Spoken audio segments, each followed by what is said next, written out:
Hi.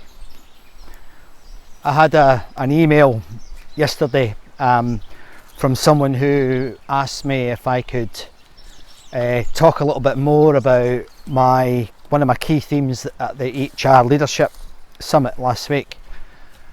This was where I'd set out some ideas about how we could grasp the opportunity that is COVID to reevaluate how we measure success when we get back to the new normal. So I'm not going to talk about all of it because there's too much in it, but the main thing was to think about what I called in the talk a new KPI that sits above all others, and that new KPI is return on humanity. What do I mean by that? Well, I think to begin with, it definitely builds on something I spoke about before, which was false binaries. And at the sort of meta level, we have the sort of classic capitalism versus socialism argument and about how we run our companies in that context.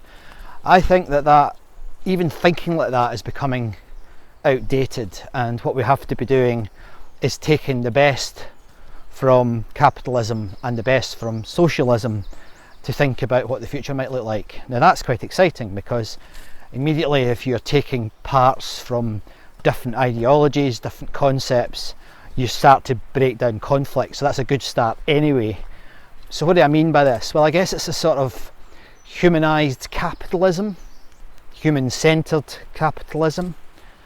And what I'd like companies to think about, and I'd like everybody to think about, including me, is what that could mean in terms of return on humanity. So what do I mean?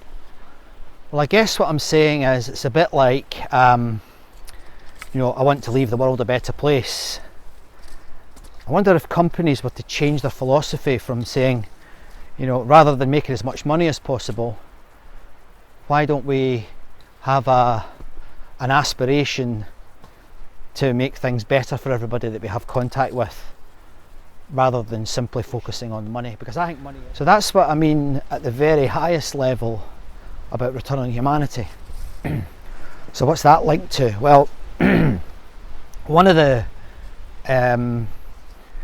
things I've said many times, I've been saying this for 20 years, is that what we currently regard very often as soft skills, things like listening, asking questions, conversation, love, all these difficult and complex words, they're actually the really hard things.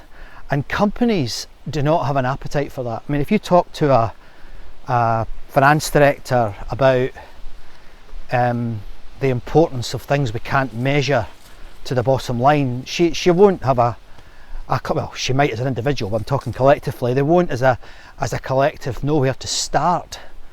These things matter, and if we need measures, then fine, but I'm not sure we do. I think we know when we are giving more than we are taking. I think we know when we are being human-centred rather than market-centred. So I think that is a good example of where you can blend capitalism and socialism to actually form a new way of looking at your organisation and even looking at your life. And from that, I think we can begin the conversation about what I mean by return on humanity. It's quite exciting, really, isn't it?